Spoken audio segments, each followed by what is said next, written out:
Good morning. I'd like to welcome you to the Public Improvement Commission hearing of July 11th, 2019. Our first item are the hearing minutes. At the request of the Public Improvement Commission staff, the acceptance of the minutes of the PIC hearing held on June 20th, 2019. Any questions or comments on the hearing minutes? I'll entertain a motion on this item. I'll make a motion to approve the minutes from last week's June 20th hearing. Second. All in favor? Aye. Aye. So moved. Moving on to our public hearing, our first item is a joint petition by the City of Boston Transportation Department, the City of Boston Public Works Department, and Goodwill Headquarters, Inc. for the widening and relocation of the existing right-of-way lines of Melnia Cass Boulevard, a public way in Roxbury, located on the southwesterly side between Harrison Avenue and Albany Street. This was new business on June 20th, 2019, and this is as shown on a plan entitled City of Boston Public Works Department, Engineering Division, Widening and Relocation Plan, Melnia Cass Boulevard Reconstruction, Roxbury, one sheet dated May 29th, 2019.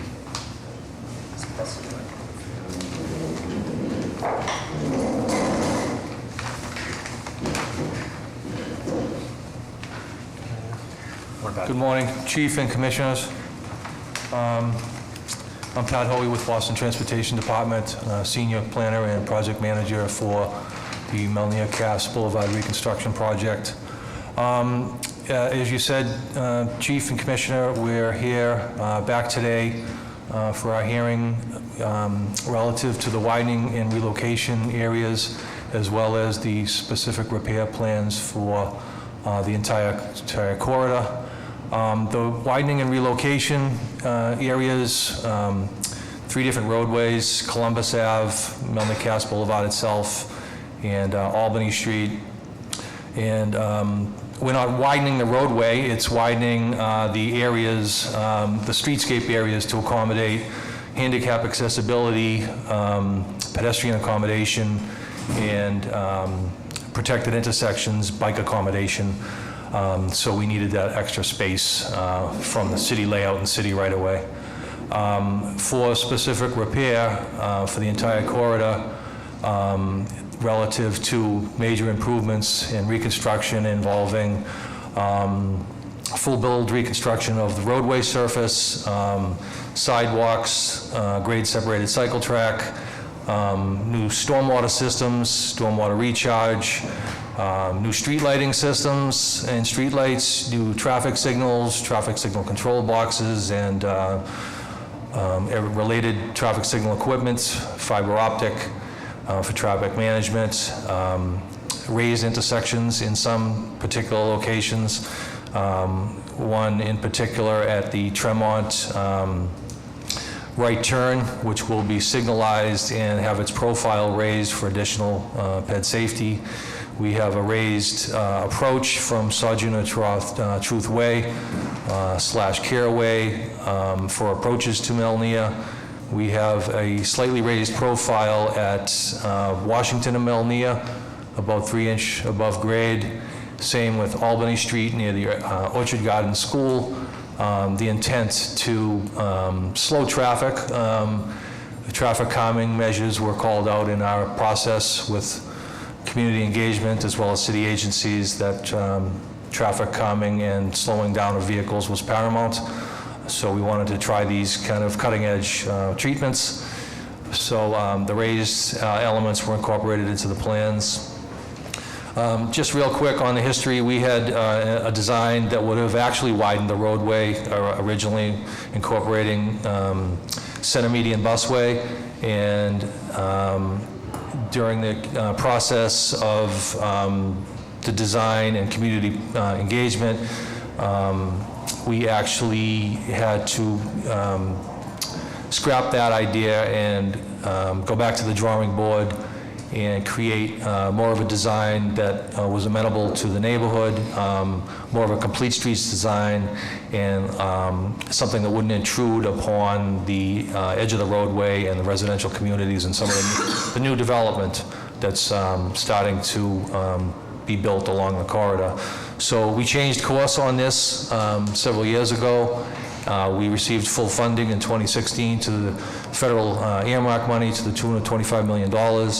And what we've done with that opportunity is create a roadway that will be safer, greener. We're planting over 250 trees Yes, we do have to remove a number of trees, but we will be planting a significant amount, 3 or 4 times of what we're removing.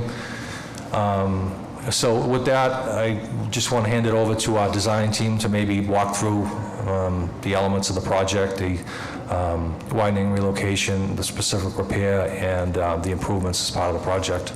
Thanks, Pat.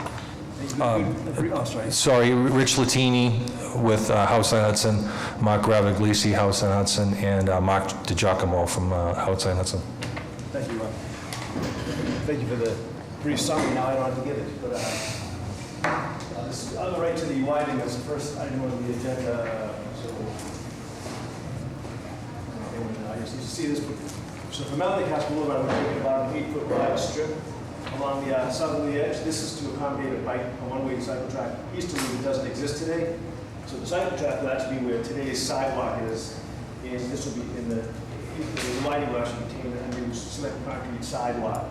This is half, a little bit more than half, about 2,200 square feet is on Goodwill's property, and the other half is on city property, which is adjacent to the service parking lot for the Orchard Garden staff. Both these areas are landscape areas, mulch and Goodwill and grass. So basically, when we take this widening, it doesn't really affect the operations of anything. So that I'll take a question. That's the simple. Appreciate it. Questions on the widening and relocation? Stretch. Goodwill is obviously a co-petitioner. Are they here today? No. Do they have a letter? Yes, Pat's got every signature that you could imagine for this corridor. Submitted it to you? Yes. Other questions or comments on the widening and relocation? All right, I'll entertain a motion on this item. Make a motion to approve the joint petition by the City of Boston Transportation Department, the City of Boston Public Works Department, and Goodwill headquarters for the widening and relocation of the existing right-of-way lines of Melnia Cass Boulevard as read into the record by the chair, and as shown in a set of plans entitled City of Boston Public Works Department, Engineering Division Widening Relocation Plan, Melnia Cass Boulevard Reconstruction, Roxbury, one sheet dated May 29, 2019. Second. We're all in favor? Aye. So moved. Moving on to our next item, on a joint petition by the City of Boston Transportation Department and Northeastern University for the widening and relocation of the existing right-of-way lines of Columbus Avenue, a public way in Roxbury, located on its northwesterly side, generally at Melnia Cass Boulevard. This was new business on June 20th, 2019, and this is shown on a plan entitled City of Boston Public Works Department Engineering Division Widening and Relocation Plan, Columbus Avenue, Melnia Cass Boulevard Reconstruction, Roxbury, one sheet dated May 29th, 2019. This is some findings that we were asking for from Northeastern University for parts of the project. One is a sidewalk here that exists today. We're just giving them easement highway for that inside the project limits. The other widening we're looking for is kind of a continuation of the Southwest Corridor bikeway. It's already there today. We're painting the project area, Mass DOT accessing the easement. So that's the reason for these two widening requests. And Northeastern did sign the co-petition. We did invite them here, but they're not here today. Yeah, this is for the record. This needs to be on the record, that's all. Yep. This roughly lines up with the bike infrastructure which was put in place last year on Columbus Ave. We've been coordinating with our active transportation director to make sure the bike facilities match up. Great. All right. Other questions or comments on this widening and relocation? Amy or Todd? Members of the public? Please. Yes, thank you. Thank you, and my name is Allison Pultenus. I'm affiliated with the Friends of Melnia Cass Boulevard, and I'm just briefly going to address this vote, but I will have comments on some of the other. Yep. And just related to these widenings, the curb line is getting moved on the north side of the boulevard, but because that is the existing 40-foot transportation easement, you're not voting on that widening aspect, I'm assuming. However, there are left turn lanes being added at Albany heading north, and a left turn approaching on the boulevard approaching Shawmut southbound. So the comment made that the road is actually not getting widened doesn't seem quite accurate. I do want to correct that. Thank you. Some that may be related to the specific repairs, which we'll get into, but, which I appreciate, Allison. Is there, can you just respond to that about whether we're actually changing the ultimate curb lines along Melnia Cass when we add those 2 left turn lanes? Well, I guess, you want to... So, Mark Ravelisi, Howard Stein Hudson. At times, there is an additional lane added to the roadway for the left turn lanes. However, there are existing medians at certain locations that we're maximizing that space, turning it into roadway. We're doing our best to keep the crossings and the roadway widths from curb to curb as short as possible for pedestrian safety. And the protected intersections do alleviate some of those extended crossings as well. The pedestrians get a lead time out into a protected space before crossing the road.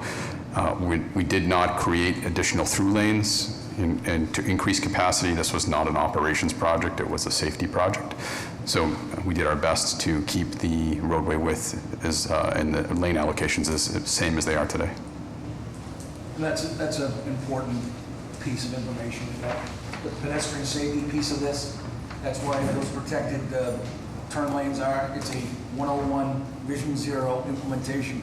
One of our toolbox things to make it safer for pedestrians in that area. So I appreciate that response. Ken? My name is Ken Krookemeyer. I'm another member of the Friends of Melnia Cass. With respect to pedestrian safety and crossings, I would like to correct the record that the dimensions are being made shorter for the pedestrians. And to that effect, it's important for you to take a look at drawings that we have done in analyzing the PIC drawings. And this particular submittal here will show you that the dimensions for the pedestrian crossing from sidewalk to sidewalk has been increased extraordinarily from typically a little over 54 feet or so from sidewalk to sidewalk to, in many cases, 82 to 88 feet to get from sidewalk to sidewalk. So the pedestrian from raised sidewalk, that is in yellow in those drawings, will go down to the level of the street at the bikeway, will then cross over to a space in the median, will then cross over the roadway itself, will into another space between the median, and then cross the bikeway before they can go up to the sidewalk on the other side. So it's the belief of many people in the neighborhood that this is much more punitive to the pedestrian trying to get from one side of Melnia Cass to the other rather than a benefit to the pedestrian. And so from a complete streets standpoint, this is really in opposition to what the Complete Streets stands for, which is improving things. One of the basic commitments made by the city when the project started was to try to improve the connection from one side of Lower Roxbury to the other. And to add to the problems of this going down, across, and back up much longer distances, these traffic signals also should be encouraging. And where the city had originally told the neighborhood that they would have automatic walks so that they could get across from one side of Lower Roxbury to the other, they were told at the last meeting at 75% that people would have to come and push a button and wait for the cycle to come through before they'd be given the opportunity to walk, that there would be no automatic walks, and that it would be only at request of the pedestrian. The neighborhood is extremely unhappy about that and believes that they have been misled in this project. Thank you. So, sir, you're with you employed by Northeastern University? I'm sorry? No, You sir. employed by Northeastern University? Let me introduce myself. My name's Ken Krookemeyer. I am a resident of the South End. I've been there for 52 years. And I was one of the highway commissioners for Massachusetts in the 1980s. My name is the signatory on the construction documents for the Southwest Corridor. I was project manager for that, and so I have a lot of familiarity with this particular project. And I was asked by people in Lower Roxbury, because I live just a little on the other side of Mass Avenue, to join them when this project began, and I have subsequently become a member of the Friends of Melnia Cass Boulevard. So It's a project that I have looked at very carefully in terms of both the original drawings, which I happen to have, of Melnikas Boulevard, and of the proposed changes that you now see in the PIC in front of you. So you're with Northeastern University? No, sir, I have nothing to do with Northeastern University. I'm retired. I did teach transportation at MIT for 15 years, but I am no longer teaching there. So, Yes. Ken, I think a number of your comments are related more to the fourth item on the agenda, which is the Okay. specific repair plan, which is, so, Yeah. just for the purpose of sequencing, Please, thank you so much. so before, I think, Rick, it looks like you're driving the deal, but I want to make sure we're going through this in order. This item is about the widening and relocation at Columbus and Melnia. Are there other questions or comments about this widening and relocation action? No. Okay. All right, with that, I'll entertain a motion on the widening and relocation. Make a motion to approve the joint petition by the City of Boston Transportation Department and Northeastern University for the widening and relocation of the existing right-of-way lines of Columbus Avenue, as read into the record by the chair and as shown on the plan entitled City of Boston Public Works Department, Engineering Division, Widening Relocation Plan, Columbus Avenue, Melnia Cass Boulevard, reconstruction, Roxbury, one sheet dated May 29, 2019. All in favor? Aye. So moved. Our third item is on a joint petition by the City of Boston Transportation Department, the City of Boston Public Works Department, and the City of Boston Department of Neighborhood Development, and the Boston Water and Sewer Commission for the widening and relocation of the existing right-of-way lines of Albany Street, a public way in Roxbury, located on southeasterly side, southwest of Melnia Cass Boulevard, as well as at its northwesterly side, northeast of Melnia Cass Boulevard. This was new business on June 20th, 2019, and this is shown on a plan entitled City of Boston Public Works Department, Engineering Division, Widening and Relocation Plan, Albany Street, Melnia Cass Boulevard, Reconstruction, Roxbury, one sheet dated May 29th, 2019. Also, just the widening only for Albany Street, the one on the southerly end is just to incorporate the crossings that go across the Venus, the bus drop-off area to Orchard Garden School. On the northerly side, we're relocating Albany Street as well as adding a cycle lane up to the first block to the north of Melnia Cass Boulevard. So this is about 2,000 square foot widening, and the one for the north side is about 6,300 square feet. So the purpose of the widening and relocation on the southern side is for the bus drop-off, right? And on the northern side, can you? Yes, get the ramps and crosswalk all within highway easement, correct? Okay. And then can you just walk through the purpose of the one on the north side? On the north side, it's widening because we're actually relocating it. We're actually redoing the intersection of Albany Street, so we're relocating it so this aligns with each other. And we're also adding a bike lane that's not there today that goes to this Randall Street, which goes up one block to the north, so it's a little bit wider of a section we're dealing with. If I may, the existing intersection is skewed. And so what we're trying to do is make all the improvements that are consistent within the corridor, that being the protected intersections and getting everything within the right-of-way. In order to do so, we created a chicane on Albany Street in order to square up the intersection a bit and make those crossings as short as possible while providing all of the safety improvements at each of the corners. Of significant note, that chicane opens up a much wider area for the bus stop, and that's of importance being adjacent to the school, so we can create a much larger place for onboarding and offboarding. And the area here will also be utilized by, it's from the Boston Water and Sewer, so it's also city layout. Questions or comments on this widening relocation? There is comment from Boston Water and Sewer Commission. There is area that is currently under our jurisdiction, really. It's Boston Water and Sewer property.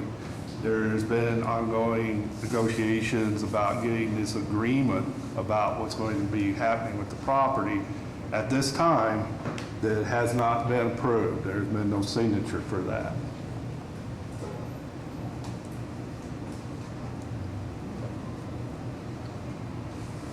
Is it coming up before the board? Yes. And Is it- just to be clear, Boston Water and Sewer will still own this property. This is just an easement to get this piece of property into the right-of-way. It will not change your ownership of the fee interest.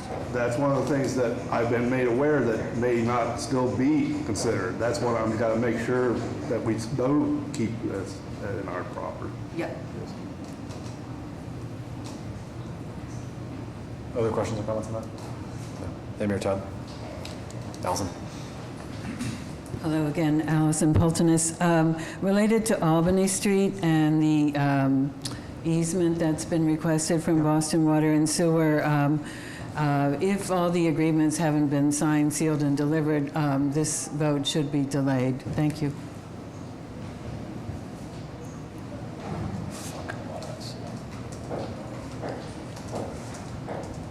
Can we take a contingent vote up to Allison's point, or what's the? Yeah, no, I mean, I think that the document about the future of the land is kind of slightly separate from the notion of this is a highway easement, there is no land being transferred through this action. Right. So I think that we are, like, Pat's in conversation with Water and Sewer, so I think that, yeah, it can be contingent on the final documentation being verified by BWSC. But yeah, this won't change land ownership, the action that we're taking here, right?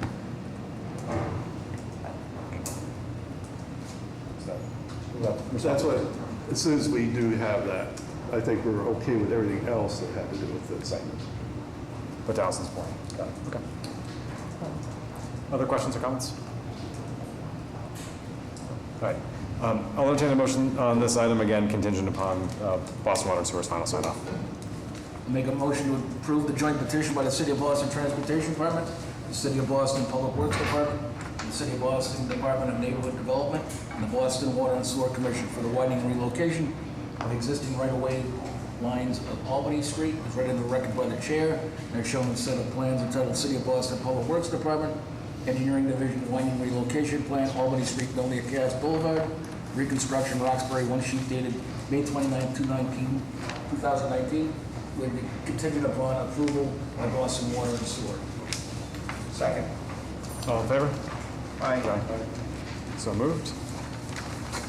Moving on to our fourth item, on a petition by the City of Boston Transportation Department for the making of specific repairs within the following public ways in Roxbury, consisting of curb realignment, roadway and sidewalk reconstruction, as well as new and relocated pedestrian ramps, specialty pavement, street lights, street furniture, street trees, landscaping, storm drain infrastructure, bicycle infrastructure, tabled intersections, and driveway curb cuts. The locations are Melnia Cass Boulevard, generally between Columbus Avenue and Massachusetts Avenue, Columbus Avenue, generally at Melnia Cass Boulevard, Tremont Street, northeast and southwest of Melnia Cass Boulevard, Brook Marshall Road, southwest of Melnia Cass Boulevard, Sojourner Truth Court, southwest of Melnia Cass Boulevard, Shawmut Avenue, northeast and southwest of Melnia Cass Boulevard, DeWitt Drive, northwest of Shawmut Avenue, Washington Street, northeast and southwest of Melnia Cass Boulevard, Harrison Avenue, northeast and southwest of Melnia Cass Boulevard, Albany Street, northeast and southwest of Melnia Cass Boulevard, Hamden Street, north and south of Melnia Cass Boulevard.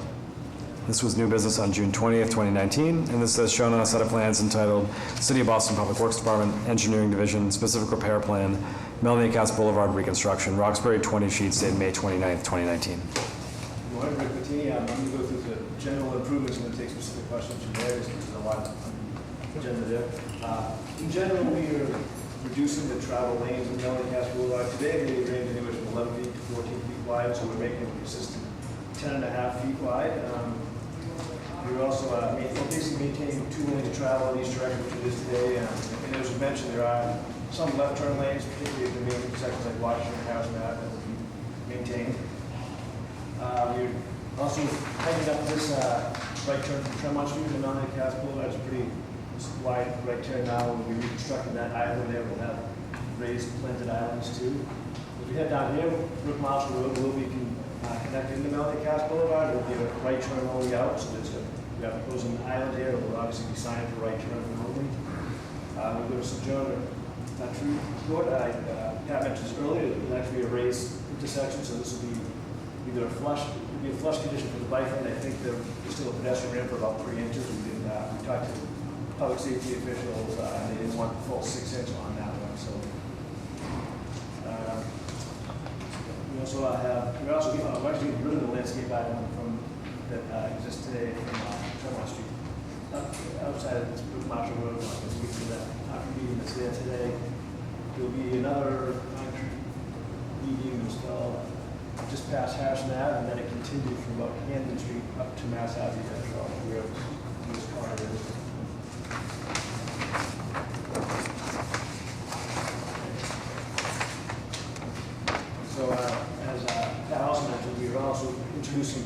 protected intersections at all the intersections here, which we don't know, these are, on this plan here, the bike lane is shown in the rust color, and the cement concrete sidewalk is shown in yellow, and, you know, these protected intersections will, they provide a lot more visibility than a regular intersection. They also physically separate all the modes of traffic, the vehicles, pedestrians, and bikes are all separated by these, it's hard to see from where you are, but they're actually raised islands to separate everyone. Also, it provides forward queuing for the pedestrians in bicycles, so cars are actually back here, so there's going to be more visibility. All these intersections have dedicated pedestrian bike signal timing too. Pat also mentioned we have a couple raised intersections at Washington Street. These are traffic calming, but also there's a lot of activity here. The Silver Line runs down Washington Street. And we're also proposing to raise intersection at Albany Street, once again where the Orchard Garden School is. And I also forgot to mention that we do have a raised crossing at Brook Marshall and Chaminade also has a raised crossing. So as far as pedestrian accommodations, there are some sections that aren't compliant with the American Disabilities Act, so obviously we'll fix all that. The pedestrian lane will be a 7-foot wide cement concrete sidewalk, both sides and the whole distance, which is about, probably almost a mile long. We'll obviously be reconstructing the ramps, and they'll have the yellow protective warning panels. For the bike lanes, they'll range from size from 6 to 8 feet. And the material changes, it's either traditional asphalt, or there'll be some sections of porous asphalt. And as Pat and Julie will also be planting a couple hundred trees. We'll also be replacing all the streetlights that will be pendant style. And I think some of these pedestrian style lights will be equal in lighting. As far as specialty items, we do have some concrete pavers, so like all these separated, the buffer islands of the protected sections will have concrete pavers, and there's some sections on the bike path where it's not separated by lawn, it'll be separated by a stamped concrete. And lastly, for stormwater management, we're trying to make as much stormwater infiltration as possible. We have it's mostly subsurface with concrete drywalls or galleys, but we do have near Albany Street, we do have a bioretention area as well.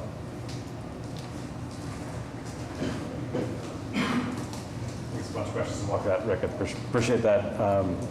In no particular order, but if we can talk first about just the lights. So what's the lighting that's going to be on the corridor itself, and what's the lighting that's going to be on the pedestrian path? Yep. So we worked with the Boston Lighting Department to determine the fixtures, but a full photometric plan was done to make sure that we had street scale and pedestrian scale lighting along the corridor, with the pedestrians and the bikes being offset from the road and protected.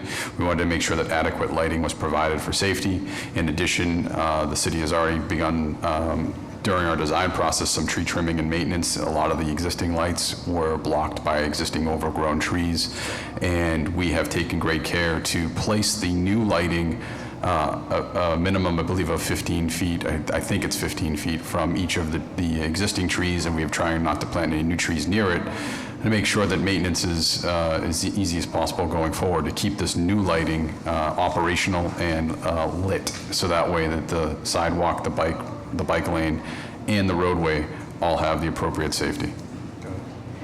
Can you walk us through, Pat, you covered this at the beginning, Rick, you mentioned this, but just walk us through the tree plan, the implications this has for the sort of trees today, and what would be planted after this? Did we bring the tree plan? I don't have a tree plan. Yeah.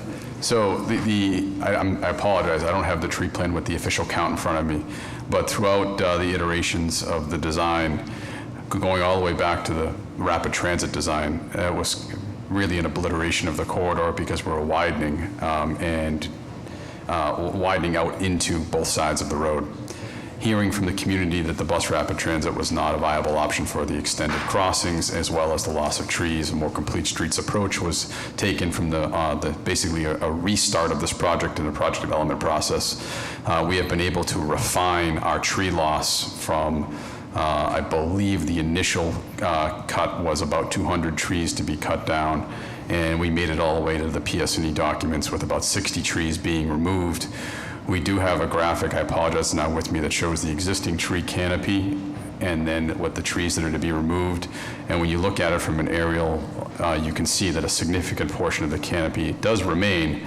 And in order to mitigate the 60 trees that are being removed, we are planting upwards of 200 trees. So there'll be a large net increase of trees along the corridor. And the trees that are being planted are specific species that will grow in the corridor, be resistant to the conditions here in New England, and provide the appropriate canopy so that way we can try and avoid the overgrowth that has occurred with some of the existing trees. Again, all of the trees to be planted have been selectively placed to try and minimize utility impacts and lighting impacts. And it was through great coordination with the community in order to avoid certain trees, weave the bike path and the sidewalk around other trees, have some minimal clearances for others in order to save as many as possible. It was an iterative process from, I would say, Pat, would you say 2016-ish until today, to save as many possible trees as we can. I'd also like to point out that the contract documents have exhaustive measures for protection and for, I guess what I'm looking for, preservation of the existing trees. Before construction starts, there's a fertilization specification and tree pruning and root pruning and air spading specification to improve the health of the existing trees that are to remain, to give them a shot of life before they're impacted and stressed by construction. And we've had extensive coordination with MassDOT's project development and highway design landscape section in order to identify trees that are at risk and try and protect those as much as possible. There is extensive tree protection where they're cladding and fencing, and there is a special specification that requires the contractor on board to hire their own arborist that is to assess all of the trees and the construction efforts prior to them commencing construction in coordination with MassDOT's resident engineer and the city's arborist. So there's quite a bit of, check-offs and fail-safes to make sure that we're protecting the existing trees along the corridor, in addition to ultimately 4 years from now when construction is wrapping up, having 200 new trees planted. Thank you, Mark.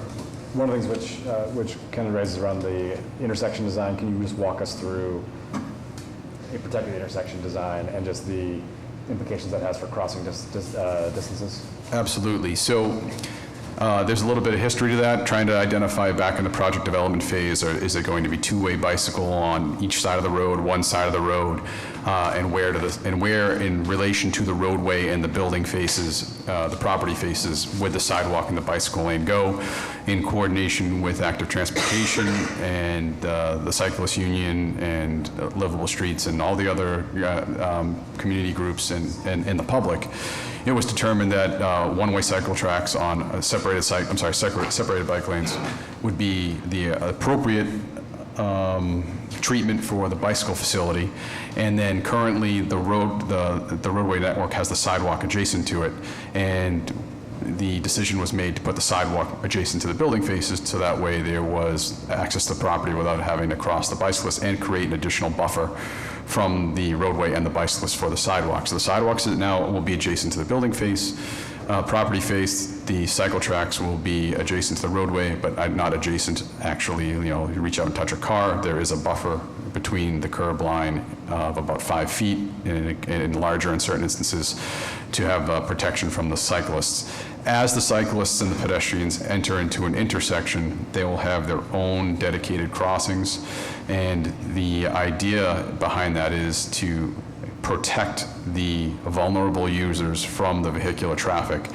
That being, to demonstrate, I guess, is that as a vehicle approaches the intersection at a stop line, the bicycles and the pedestrians are already ahead of them, waiting in a safe refuge that is protected by a curb. And as a car makes its turn onto a side street, it has an almost perpendicular view of the pedestrians in the crosswalk. The crossings are concurrent. This was many discussions that had happened with Walk Boston and the community. I understand that everyone would always like to have an exclusive phase for every time the signal comes up, but operations and volumes through this connector are quite high. And we are doing our best to make this a neighborhood street while maintaining that arterial connection. As I had stated earlier, it's not an operations project, it's a safety project. So we have done our best, and with the signals will operate as concurrent. And the lead time that pedestrians and bicyclists have to get out into the protected waiting areas and become visible through the lead pedestrian interval to give them a head start will provide plenty of time and notice and put them much more visible in the driver's viewing than they are today. I think it's not appropriate to count the area of the pedestrian crossing that is protected as time to get across. All of the timings for the signal are from where the pedestrians start to where they have to end. But the protected portion of that crossing is just that. You are protected from oncoming vehicles. The vulnerable users are not out in traffic. And the crossing distances that are in the way of the vehicular paths are as short as possible and have been designed to be timed and crossed safely. Signal timing also came up, and you can touch on this, Mark, but we're looking at LPIs. You can talk about the signal timing Sure. plan along the corridor. Can I talk about the signal timing plan? Exactly. With great coordination with BTD, the signal timings, I apologize, I am not a traffic engineer, but they have been coordinated with Don Burgess and his staff at every design phase. The idea is to maintain operations and not make them any worse than they are. And we're trying to do our best to not create gridlock out here. The concurrent crossings was really I know it's an issue that comes up over and over again, but that was one that was highly recommended by BTD in order to maintain operations, yet still with a lead pedestrian interval, give enough time for pedestrians to get out and cross while maintaining vehicular operations.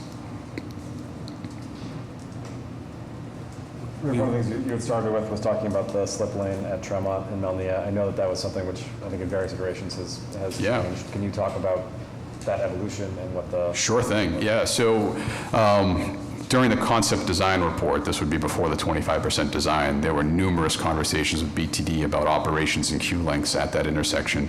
And again, the number one goal here was to make safety improvements, but every time we did a different lane balance at that intersection to drop a lane to make the crossing shorter, maybe eliminate the slip lane entirely and make it just a right turn, had extremely negative impacts, backing traffic up all the way to Ruggles and providing not enough left turn, queuing storage, and processing of vehicles through the intersection. And that would obviously create a public safety issue and a detriment to the MBTA operations at Ruggles as well. So we had to find a balance, and that's kind of what the whole project has been, is a balance of pedestrian and bicycle safety against vehicular safety and operations. And so we came up with 3, 4, 5 concepts in the concept design report, and it was determined that we did need a slip lane in order to maintain operations appropriately at this intersection and not queue all the way back to Ruggles. And once that was established, we tried to come up with as many wrinkles and variations in order to make that slip lane as tight and as slow and as visible as possible. And with help through the community in that basically the concept design process and the 25% design process, we were able to make a variant on the 25% design, which was submitted, and present 3 or 4 operations at a community working session where the community could take Post-it notes and on each of the 3 alternatives that we had presented, write down what they liked and disliked about it, and we were able to take that feedback and synthesize it and come up with the option that is here today. The option that was presented on the today had almost unanimous positive feedback. Basically, we're trying to slow the vehicles down, make them turn at a much tighter radius, not a sweeping free right. And it is signalized with an overhead signal now, so when pedestrians are pushing the button to cross, there will be a red, and it is raised, and we are providing striping and signage ahead of the raised crossing to notify vehicles that they are entering into a different condition and that they should be slowing down.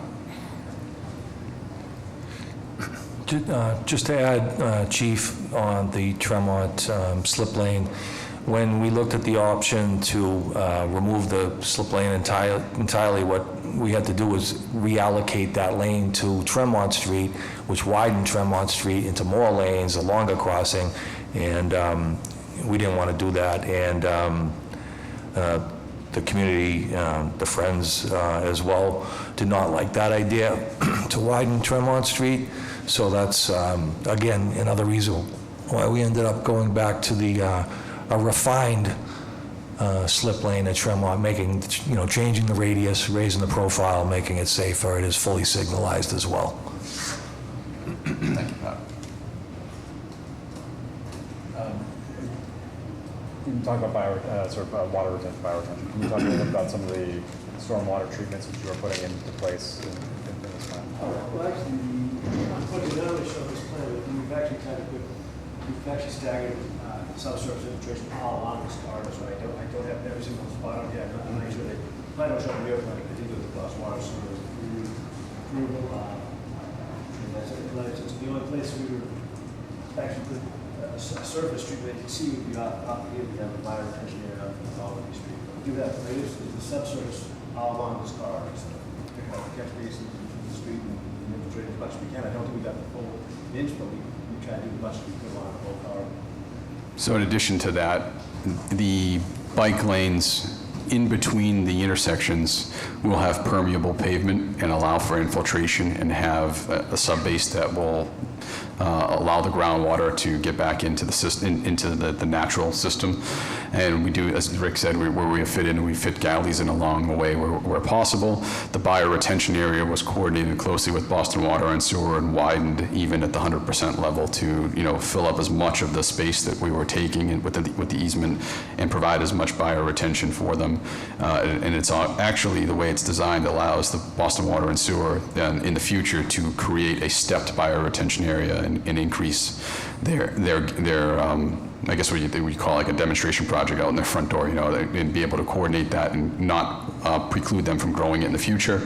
And the only reason why the cycle tracks are permeable between the intersections has to do with the high friction surface treatment that we are painting along the cycle tracks at the intersections to provide notice and signage and striping entering the change in condition, and that can't be porous.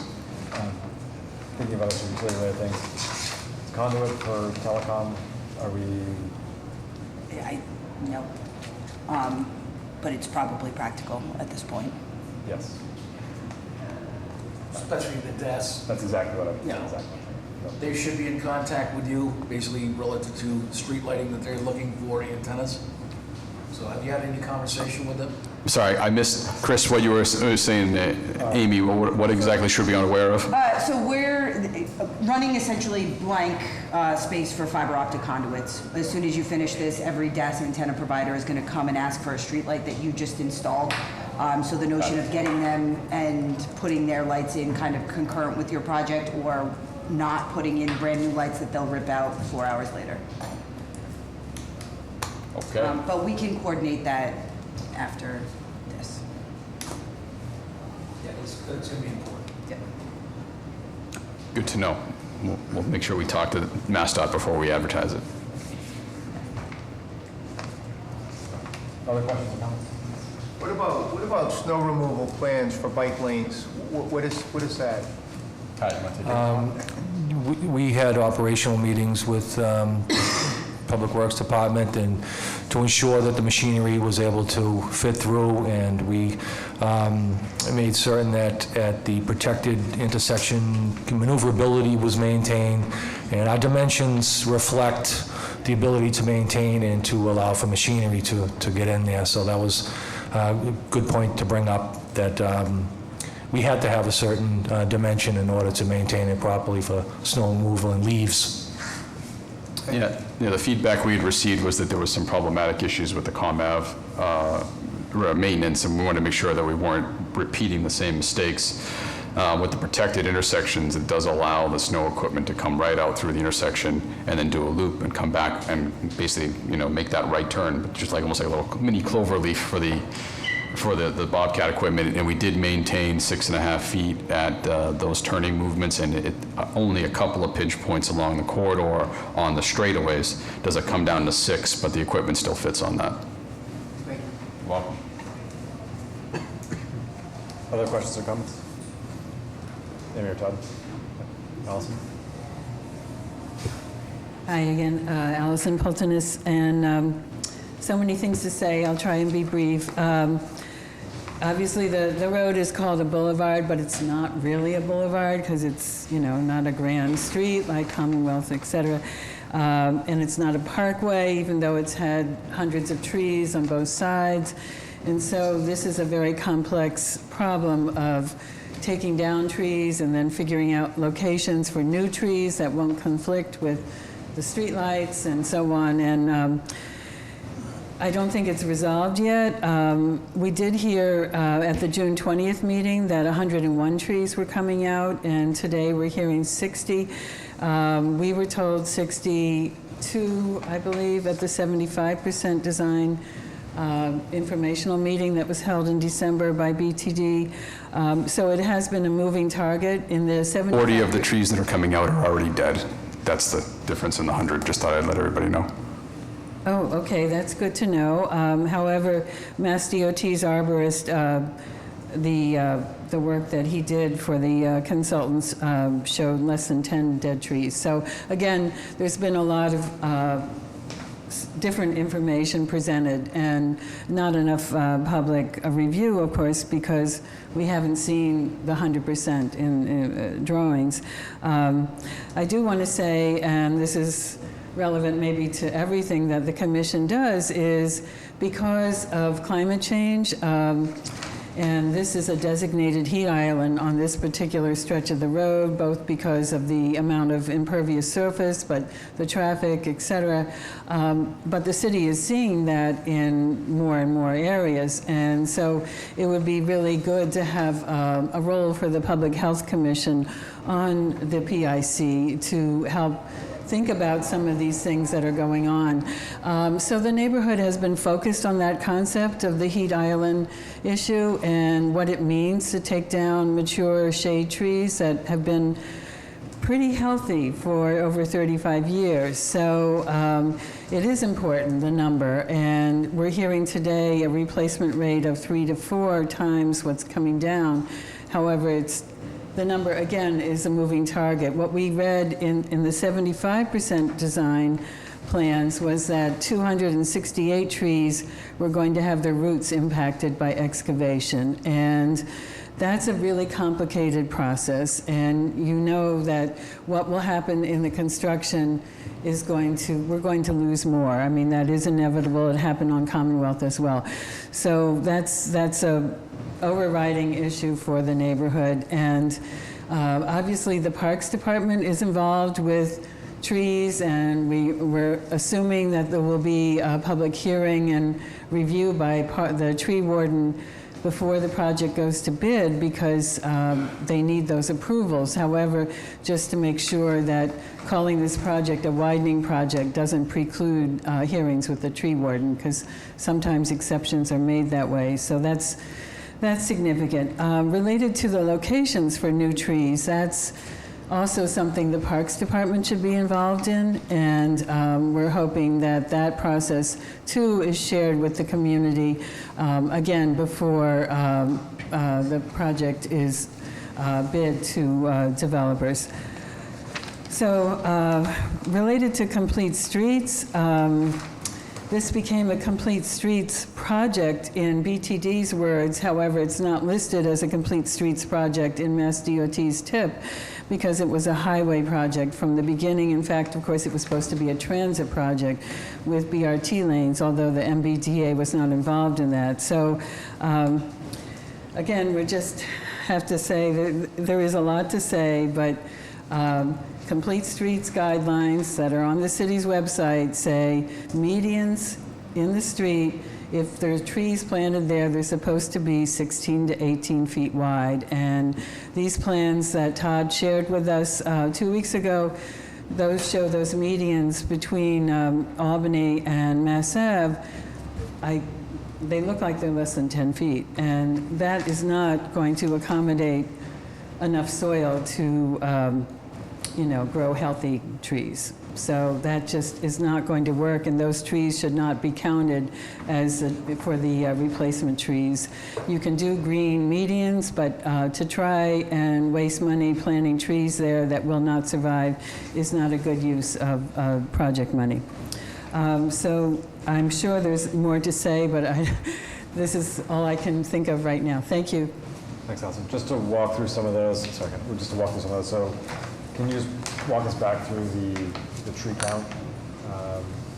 How many trees are being removed? Of the trees that are being removed, how many are dead, and how many trees are being? We started with an arborist back in 17, and we identified every tree and gave it a unique identification number and an assessment of its health. In February of 2018, knowing that we were going, in February of 2019, knowing we were going to advertisement this year, we updated that assessment and had the arborist go back out. Obviously, there were some changes in conditions. There were some trees that were no longer there. There were some trees that had been planted and were brand new, and there were some trees that had changed in their condition. And so we used that updated assessment from the arborist, and we updated all of our construction documents to be as current as possible. Today's count is about 60 healthy trees are coming down, and there are 40 dead and poor trees that we have been recommended by MassDOT, the arborist, the city's arborist, and our landscape design team that should be removed because they will not survive with or without construction within the next 5 to 10 years. So that's the difference in the tree count. When we say 60, I know everybody's really focusing on the trees that are there and are healthy. So anything that's not dead or poor is in that count for 60, and there's approximately 40 additional trees that are in dead to poor condition. The number of trees that are being planted? Yeah, the number of trees being planted is around 200. I'll if you want, I'll make sure I get all those exact numbers to you. What's that? Closer to 250.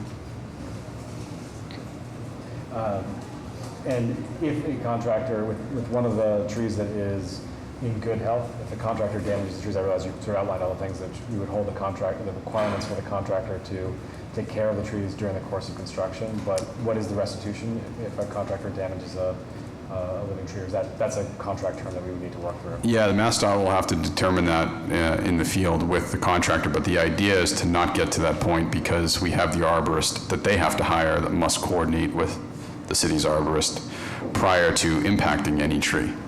And there'll be, as there are many other pre-construction items that must happen, assessing the trees, identifying them, and marking them prior to commencement of construction is one of the first action items by the contractor, and that is not done in a vacuum. And then can you just touch on the median issue? Sure. I think the medians, depending on what you're trying to do, provide benefits or a disservice, right? So you add a median and you're increasing the crossing. You add a median, and sometimes with a planted median, you're slowing down traffic, and that's good for a corridor. So it was a balance throughout the corridor about where to include medians and where to remove them. So where we needed operational, I don't want to say improvements, where we need to maintain operations for the left turn lanes and whatnot, the medians had to come out. However, as you are coming from the Mass Ave connector and the highway and entering this corridor, the idea from the get-go, from the public and from the community, the design team, was to create a slower street, a safer street, a more neighborhood-friendly street, even though it is an arterial and it does process a lot of traffic. So the idea was presented to us from the community to include that median as you enter the Mass Ave connector and you come into Melniak Boulevard, to have that planted median. And it does have some interesting geometry where it kind of creates a bit of a chicane in the road as well to slow traffic down. You want people's mentality as they're coming off the connector and getting to that Mass Ave intersection to understand they're no longer on the highway, they're no longer on a connector road to the highway, and they're entering the city of Boston at a 25-mile-an-hour speed limit. So we've designed the medians and the roadway at that 25-mile-an-hour design speed and made sure that where possible, we're including traffic calming measures such as medians, chicanes, raised crossings, raised intersections, signage, striping as necessary to still process traffic, but slow people down and make it a safer environment and a more friendly street. Just to add, Chief, as well, and Commissioners, for the survivability of the trees on the median, recognizing that oftentimes trees planted in medians during wintertime, plowing and salt deteriorates the soil condition and the plantings. So what we did was we added a terracing to the medians, so the medians are raised, so there's an additional step back and curb reveal that would allow for the plowing to take place and salting, sanding, and create an additional barrier, to allow the soil to, not be infiltrated by the roadway treatment. Thank you. Other questions or comments on that? Okay, John.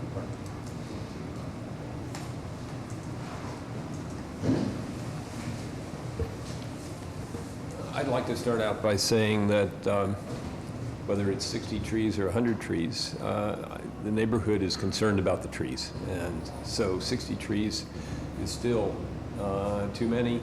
But nevertheless, the real question that we're getting at here also is what is the damage to the existing trees?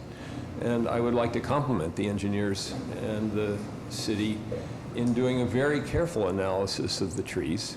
But when you look at the drawings, they do show that an enormous amount of the root structure of the trees is being disturbed by the new construction, by the relocation of the roadway over to, let's say, 2 or 3 feet closer to an existing tree that is being expected to live in spite of that disruption.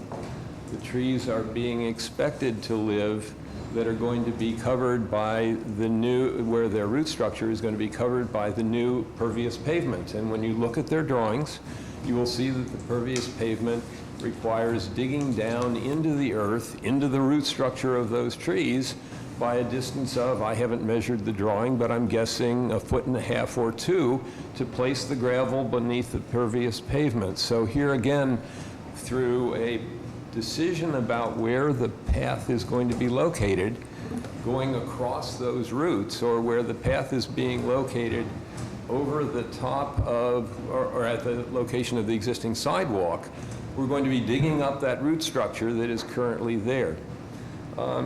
I don't doubt for a minute that both the neighborhood and the engineers want to put the best spin on this project. And so the descriptions that they are giving of things are going to be different than the descriptions we give. But I would suggest that you take a look at the drawings and try to figure out who is right, that you actually take a look at the drawings and see how much of the root structures that they have very carefully defined as being underneath the new pathways and the new roadways and so forth are, because of the depth of construction, going to be severely impacted, and whether any of those 180 extra trees are really going to survive the work that is being done. That balancing act is very important, and where decisions could have been made to relocate the sidewalk or the bike path, or leave the bike path right where it is, in order to save the trees, were decisions that were not made. And so in deciding whether this project is ready to go ahead or not, I think it's essential for you to see the specifics in the drawings. Let's go to lighting for just a moment. We've done an analysis of the existing PIC drawing on the top and the layout of the street lighting and path lighting that was originally constructed in the 1978 plans from the Southwest Corridor. The spacing of the lighting for the bike path, which has been described as new acorn lights, lights that the bicyclists, by the way, dislike greatly because of the amount of glare in their eyes, is being put in at 75 to 90 feet, where the existing lights are put in at 50 feet. Now, the city has not maintained all of those 50, and in some cases, the lights are at 100 feet. But in the southwest corridor, the continuation of this bike path out to Forest Hills, the DCR has retrofit the existing spacing, 50-foot spacing, with LED downlights, the same things that the city uses, and universally the cyclists along that corridor who ride it at night say the lighting is fabulous. Now, how many times have you heard about city lighting that it is fabulous? Go out there in the evening before you approve this project to put in acorn lights at 75 to 90 feet and take a look at what a continuous lighting system that connects with the southwest corridor along Melnia Cass could do to provide good lights on the new bike path that's going to be created. Those are parts of the disagreements about details that I think are really important. We will take a look at the question of the location of the bike path. You're told it's generally going to be 5 feet away from the roadway when it is next to the roadway, without the separation of the trees that cyclists really like to separate the biking from the roadway and the noise and the lights of the cars on the road. When I look at those same drawings, I see that that dimension is 3 feet, and that it's often a hard surface, so that when the snowplow comes through, it puts the snow on top of that 3 feet and much of the bike path, and then when the bike path plow comes along, it's going to have to put the snow back into the roadway. Again, problems that could have been avoided by a different decision about the location of the bike path. And in fact, that's exactly what's done in what you've just approved, which is moving the sidewalk over into Morgan Memorial and keeping the bike path where the sidewalk now is, behind the trees and away from the roadway. If that same strategy that is used in several places by the engineers along Melnia Cass Boulevard had been used continuously, then the problem that Public Works will have to deal with, which is plowing already plowed snow out of the bike path, could have been avoided. The neighborhood's been saying this for now 4 years, since we took pictures of the snow plowed onto the space next to the Melnia Cass Boulevard, and said this is not the place where you want to put a bike path. And yet, it's the way it is in these drawings. You shouldn't approve something that's going to create so much havoc for the Public Works Department to try to take care of. In fact, the layout of these very complex intersections, which I've already shown you with the distance for the crosswalks, is something that even in the highway design manual that is prepared by Mass Highway for separated bike paths shows how the public can be allowed as the pedestrian to come up to the intersection before crossing the street. And the bike path can be kept back so that pedestrians can cross more conveniently, and so that the bike path is away from the roadway and the plowed snow.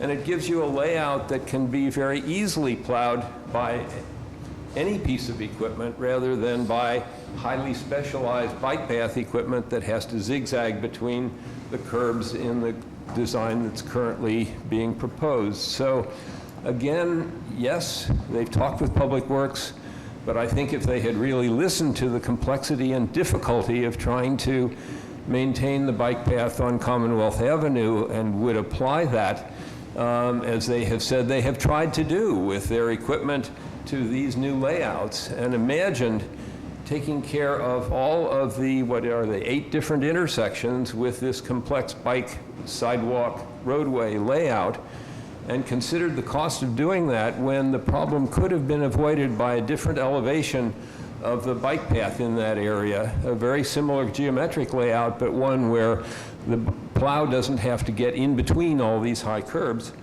The answer could be better for both the neighborhood, the residents who are trying to cross, and the city in terms of its responsibility for maintaining this roadway. These are decisions, engineering decisions that need to be made, and they should be made taking into account all of the responsibility, not just looking at one particular design in the highway design manual and deciding that one, which is most expensive, is the one that we should be building. Let me mention just very briefly a couple of other concerns. In terms of complete streets, the engineers have said how wonderful it is that they're narrowing the roadway lanes from 11 or sometimes 14 feet to 10.5 feet. At the same time, they probably should have been telling you that they are widening the offset from the curb from 1 foot to 2 feet. So the total distance from the curb to the outside of the center lane is going to be exactly the same as it is out there right now. And so reducing the width of the lane by 1/2 foot is not necessarily going to get the results that Complete Streets believes in. I think that covers briefly, not too briefly, some of the concerns that the neighborhood feels still deserve to have been resolved, that believes that, in fact, the reality, the truth of what is being designed needs to be quite well understood by you as you vote on this project, and that looking at the details of the drawings and understanding the impact on the routes, understanding the type of lighting that's being proposed and whether it's going to actually be better. The street lights, as also seen in that drawing, in the new layout go up to 190 feet between poles. Whereas right now out there, it's between 75 and 90 feet.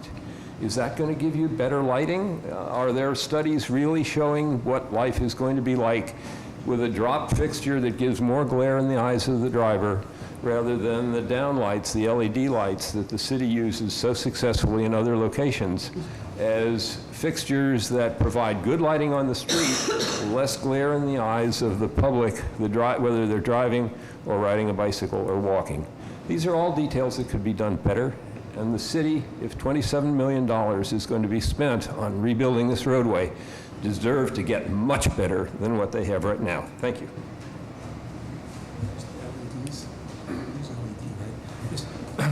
Just on the street lighting, pretty sure that we're using LED. It's just the design is an acorn, but the illumination is LED. And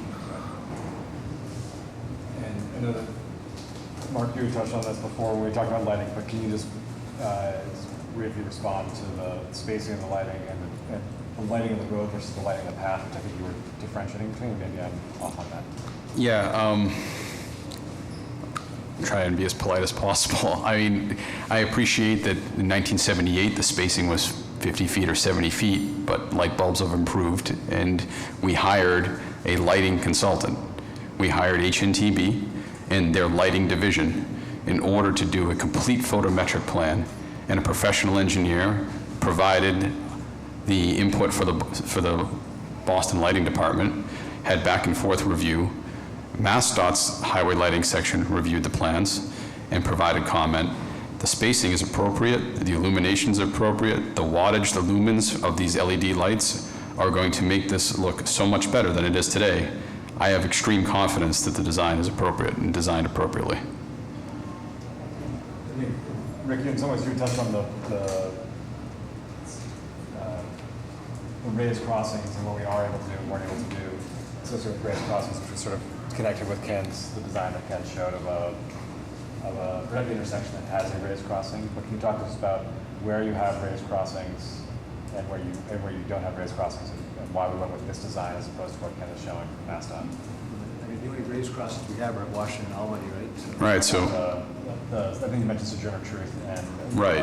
So on the side streets, the idea of raised crossings is a traffic calming measure in order to provide more visibility and to slow the traffic and the turning moves down. And so we coordinated with Stephanie Susskind and the Active Transportation Department to make sure that we were providing very similar treatments that she's providing on many of her assignments. If this did not have a capital project, I'm sure she would be trying to do the exact same thing as she's doing on Tremont Street and on Columbus as she's doing here. So the raised crossings are specifically for traffic calming and pedestrian safety at lower volume streets that did have turning radii that could have higher speeds. And so that's the idea behind all of it. It's just protecting that vulnerable user from the vehicles making the turns. Other questions or comments?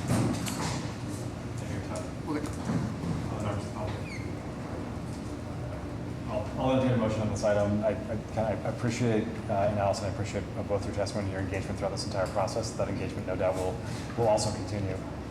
I'm very mindful that what we are building is built on the strong foundation which you created in the first place. I've got a lot of confidence in the work of the team and the engagement they've done and the look and the sort of in-depth review they've done on sort of all aspects of this. And I know that we'll have continued conversations going forward on this, but I'll entertain a motion on this item for the specific repairs on Melnia Katz. Make a motion to approve the petition by the City of Boston Transportation Department for the making of specific repairs within the following public ways in Roxbury, consisting of curb realignment, roadway and sidewalk reconstruction, as well as new and relocated pedestrian ramps, specialty pavement, street lights, street furniture, street trees, landscaping, storm drain infrastructure, bicycle infrastructure, tabled intersections, and driveway curb cuts, as read into the record by the chair, and then shown in a set of plans entitled City of Boston Public Works Department Engineering Division, specific repair plan, Melnia Katz Boulevard, reconstruction, Roxbury, 20 sheets dated May 29th, 2019. Second. All in favor? Aye. So moved. Thank you so much. Moving on to our next item on a petition by RREF2 Kenmore Lessor 2 LLC for the making of specific repairs within the following public ways in Boston proper, consisting of curb realignment, sidewalk and pedestrian ramp reconstruction, as well as new and relocated specialty pavement, street trees, street lights, street furniture, storm drain infrastructure, bicycle infrastructure, and driveway curb cuts. Locations are Commonwealth Avenue on its northerly side at address number 535, east of Deerfield Street, and Beacon Street on its northerly side, generally east of Deerfield Street, and Deerfield Street on its easterly side, north of Commonwealth Avenue and Beacon Street. This was new business on June 20th, 2019, and this is shown on a set of plans entitled City of Boston Public Works Department Engineering Division, specific repair plan, Beacon Street, Commonwealth Avenue, and Deerfield Street, 535 Commonwealth Avenue, Boston proper, 4 sheets, dated April 5th, 2019.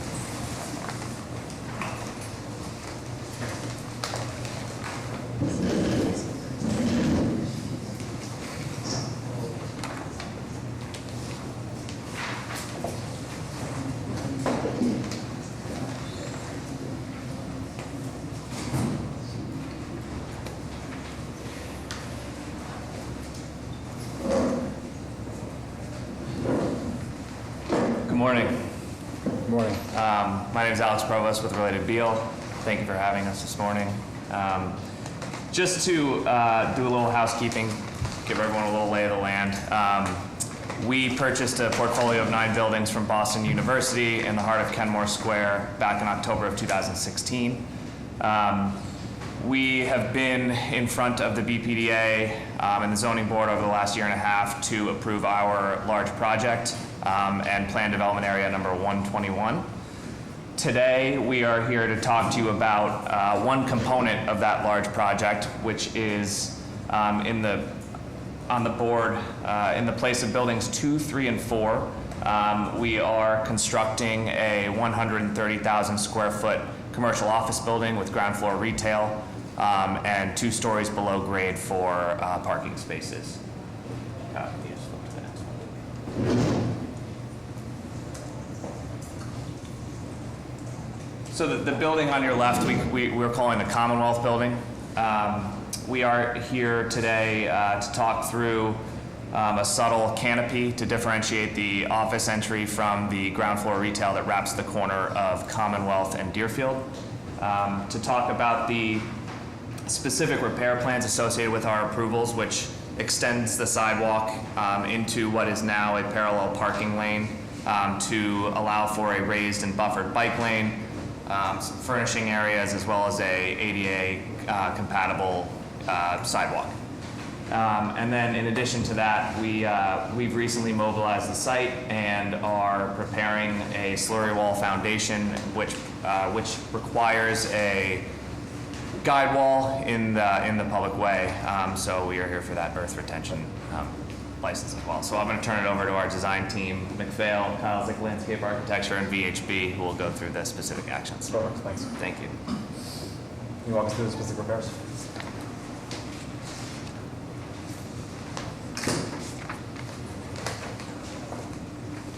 So for this building project, point out a couple different things. This is the proposed building.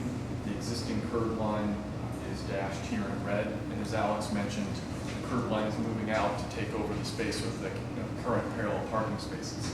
What we get for that is a continuous pedestrian corridor, 8-foot wide accessible route that's in concrete pavement. We have a protected bike lane cycle track that's at the sidewalk level, and the curb line moves out. There'll be new street lighting in this area. We've met with street lighting. They've recommended the fixture and the spacing. There'll be new street tree planting as well. There's existing trees that will be removed. We're replacing those. We've already been through the tree hearing process. And then there is a frontage zone up against the building. The property line is shown here in the dashed white line, so that frontage zone straddles that line.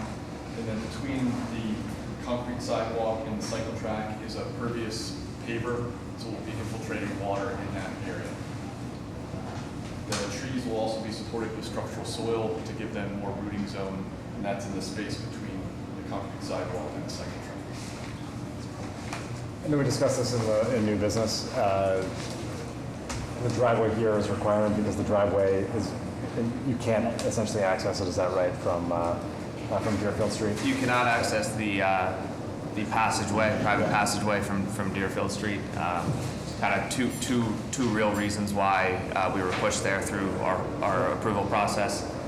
One, the neighbors did not want to push traffic down Bay State Road, a major residential zone, and two, there are some ownership issues within those private passageways that would require additional sign-off prior to doing something like that. So, Down the line, if things change with sort of the adjacent parcel, it would just be interesting to re-explore that. A driveway coming out of Kenmore Square, it doesn't seem to work. It's not a great sort of fit for pedestrians and cyclists, the folks who are in the roadway. So, but I realize that's not the condition that we have right now, or the option we have right now. yeah, so we are not building into that Right, passageway. exactly. So, yes.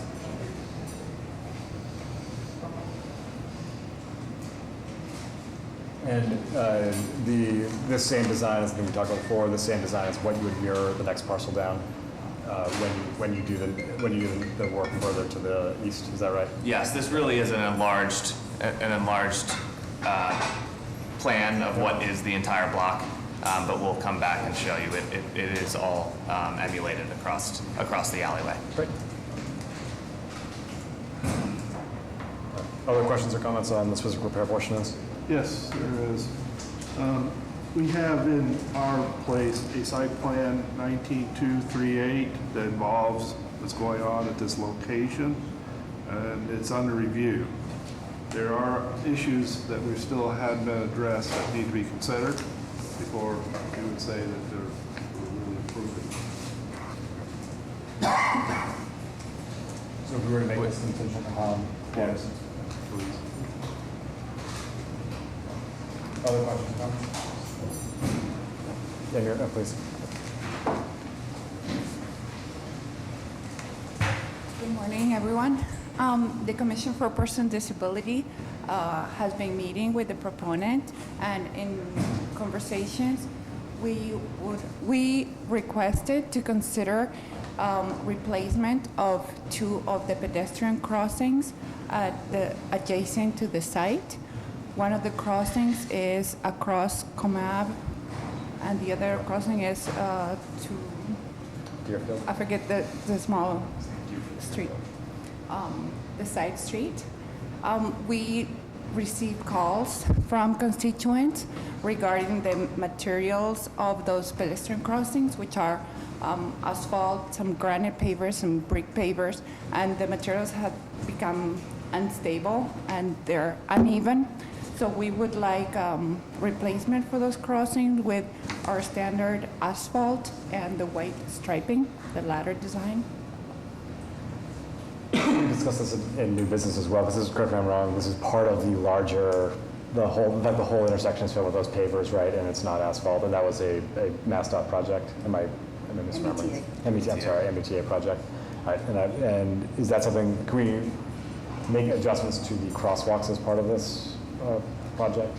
Can we put a granite edge to retain the Yeah. pavers and put asphalt in the middle so that the crossing itself is Accessible. asphalt? So the reason it wasn't in any of our plans was because there was a lot of coordination with an adjacent project going on across the street, which we wanted to ensure they had their approvals, which made sense for repaving those in the first place. Yeah. We have coordinated with the adjacent owner, and to the extent that they have their approvals and those sidewalks make sense, I think we can revisit it. Great. And that would be both, that's an adjacent owner on the Deerfield Street parcel, not the MBTA, not the bus island, right? It's basically it abuts Beacon Street and Commonwealth. Okay. So it's the Citizens Bank parcel. Got it. Yes. Right, but either, the two crosswalks that we're discussing here are completely owned and controlled by the city of Boston, and don't have any, like, the adjacent parcels don't have any kind of say in this. It was installed by the MBTA, nobody's under an agreement to maintain it. So this is really just what the city would like to see for these two crosswalks, not going so far as The whole down intersection. Commonwealth, Right. yes. This is Yeah, just limited.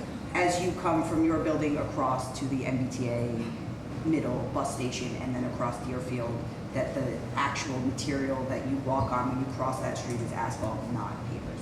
I understand. It was more about how the pedestrians were going to be crossing those Right. streets to the median or across to Right. Deerfield. Same Yeah. thing with the Yeah. cyclists that we didn't understand Yeah. at that time. So yeah, I think it's absolutely something we can revisit. Great. Thank you. Other questions or comments? All right, I'll entertain a motion on this item, again, contingent upon final sign-off from Water and Sewer and the work with the Commission for Persons with Disabilities on those two crosswalks. I'll make a motion to approve the petition by REF2, Kenmore Lesser LLC, in the making of specific repairs within the following public ways in Boston proper, consisting of curb realignment, sidewalk and pedestrian ramp reconstruction, as well as new and relocated specialty pavement, street lights, street trees, street furniture, storm drain infrastructure, bicycle infrastructure, and driveway curb cuts, as directed by the chair, and is shown on a set of plans entitled City of Boston Public Works Department. Specific repair plan, Beacon Street, Commonwealth Avenue, and Deerfield Street, 535 Commonwealth Avenue, Boston proper, 4 sheets dated April 5th, 2019. Second. All in favor? Aye. So moved. Our next item is on a petition by RREF2, Kenmore Lesser 2 LLC, for the granting of an earth retention license for the installation of a temporary earth support system within the following public ways in Boston proper: Commonwealth Avenue on its northerly side at address number 535, east of Deerfield Street; Beacon Street on its northerly side, generally east of Deerfield Street; and Deerfield Street on its easterly side, north of Commonwealth Avenue / Beacon Street. This was new business on June 20th, 2019, and this is as shown on a set of plans entitled City of Boston Public Works Department, Engineering Division, License Plan, Temporary Earth Retention Plan, Deerfield Street and Commonwealth Avenue, 535 Commonwealth Avenue, and 660 Beacon Street, Fenway, Kenmore, 4 sheets dated June 17th, 2019. Good morning, I'm Jonathan Patrick with Vail Associates. We're the geotechnical engineer on the project. As Alex mentioned, there's going to be 2 levels of below-grade parking, and to construct that, there's going to be slurry wall construction. But in order to construct the slurry wall, we first need to demolish the existing buildings, which are founded on wood piles and caissons. So those foundations go right up to the property line currently. So in order to remove those foundations, we need to outboard them into the public way. And for that, we're going to install a soldier pile lagging system first to allow us to remove the foundations. Then following that, the soldier piles would be cut down, the appropriate depth below grade. It'd be backfilled up to grade, and then the concrete guide walls for the slurry wall construction would also be constructed in the public way. After the slurry wall construction, those guide walls would be removed as well. Other geotechnical issues on the project, we've coordinated with the Boston Groundwater Trust. We'll be monitoring groundwater levels in the vicinity of the project. And also, there are organic soils present on the site. So the contractor will be prepared to implement odor control measures.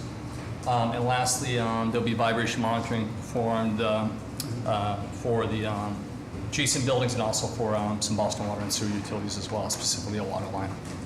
Are there any questions? We've worked out a construction management plan, taking that into consideration that has recently been signed off, so we're happy with the plan going forward. And you're about that. They were in favor of what they proposed for this particular portion of the work, yeah. Other questions or comments? Amy or Todd? Members of the public? All right, I'll entertain a motion on the earth retention license.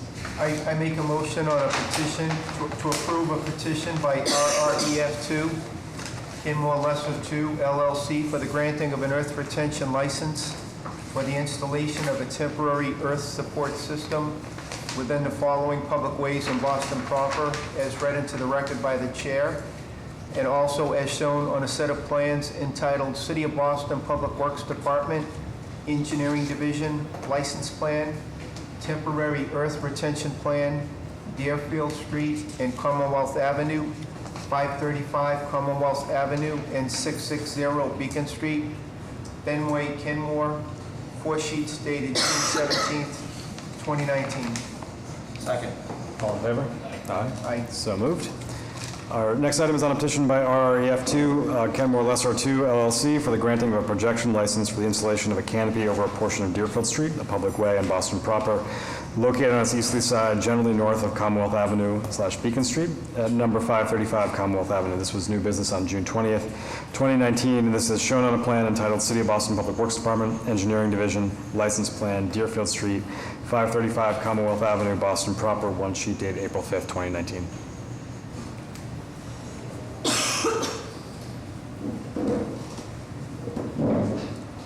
So the projection license is for a 8-foot wide canopy, of which 3 feet 6 inches sit above the public way in terms of depth. And then it runs 33 feet long, about 113 square feet within the public way. It is off of the main pedestrian thoroughfare onto Deerfield Street to activate the retail storefront along the corner of Commonwealth and Beacon.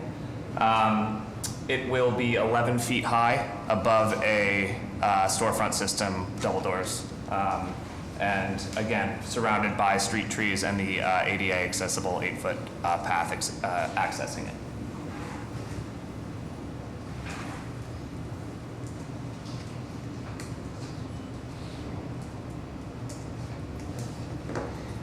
Questions on the protection license?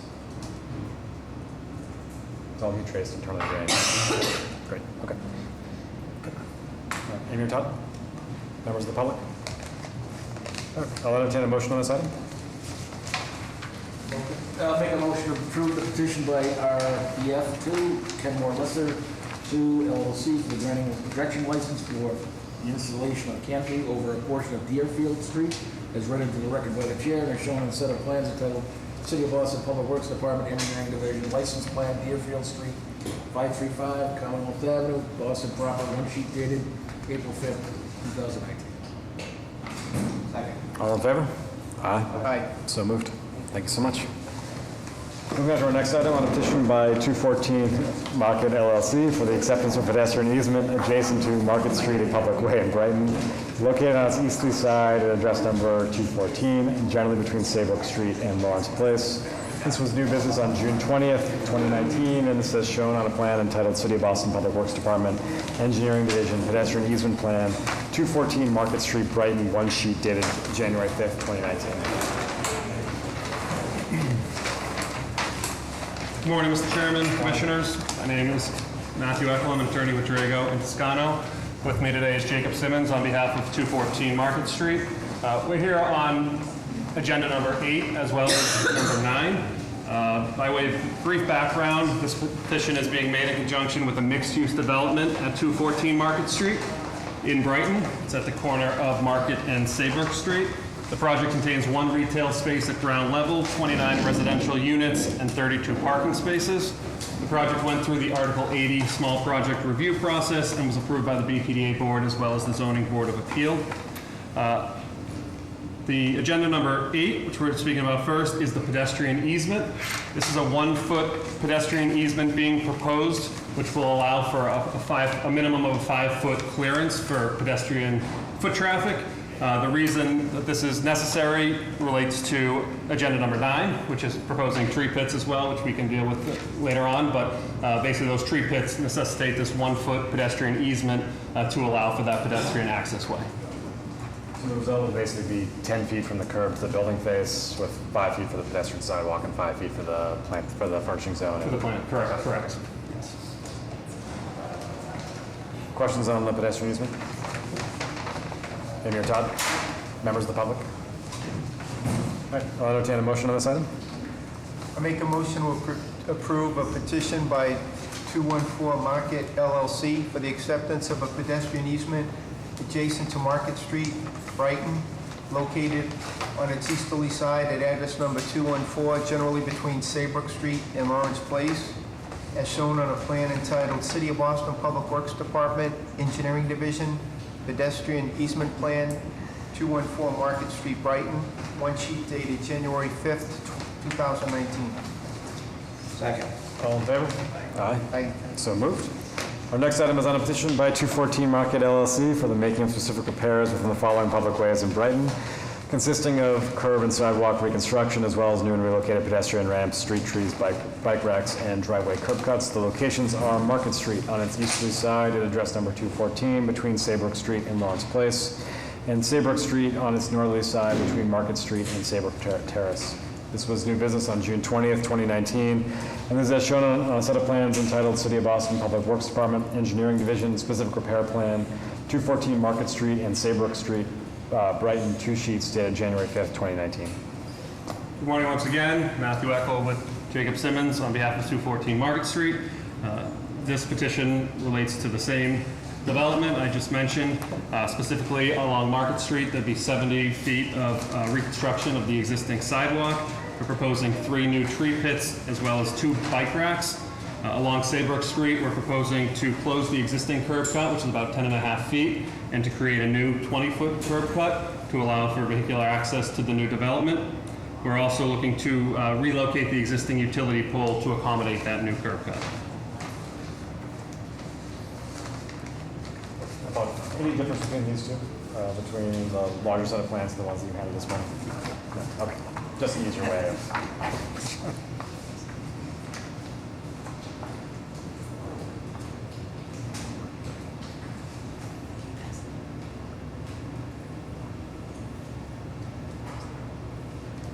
Do we receive final sign-off from the CMP? I can't recall.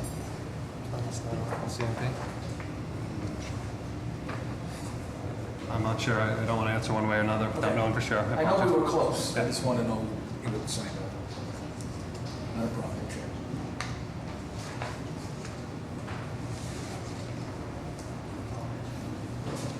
And is this large project or small project? This was a small project. So is there a lip between the tree pit and like on the sidewalk? I could easily. Or is the sidewalk, is the tree pit flush with the sidewalk?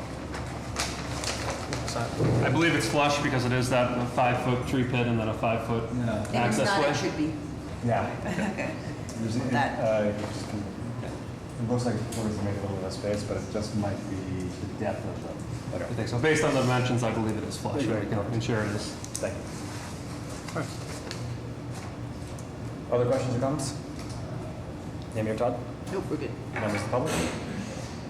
All right, I'll entertain a motion on this item. I make a motion to approve a petition by 214 Market LLC for making specific repairs within the following public ways in Brighton, consisting of curb and sidewalk reconstruction, as well as new and relocated pedestrian ramps, street trees, bike racks, and driveway curb cuts. All granted and directed by Chair, and as shown on a set of plans entitled City of Boston Public Works Department, Engineering Division, Specific Repair Plan, 214 Market Street and Saybrook Street, Brighton, 2 sheets dated January 5th, 2019. Second. All in favor? Aye. So moved. Moving on to our next item, on a petition by KYL 400 Belgrade LLC for the making of specific repairs within the following public ways in West Roxbury, consisting of curb realignment and sidewalk reconstruction, as well as new and relocated pedestrian ramps, street lights, street trees, landscaping, bike racks. Okay. Bike rack, storm drain infrastructure, and driveway curb cuts. The locations are Belgrade Avenue on its southerly and northeasterly sides at address number 400, generally between West Roxbury Parkway and Beach Street slash Kenneth Street, and Beach Street on its northeasterly side, generally between West Roxbury Parkway and Belgrade Avenue slash Kenneth Street. This was new business on June 20th, 2019, and this is as shown on a set of plans entitled City of Boston Public Works Department, Engineering Division, Specific Repair Plan, 400 Belgrade Avenue and Beach Street, West Roxbury, 3 sheets dated January 3rd, 2019. Morning. Good morning, Mr. Chairman, members of the board, Attorney John Pulgini. With me this morning is Lucio Trambuco, who is the architect on this project, together with John Doros, who's the owner of this project.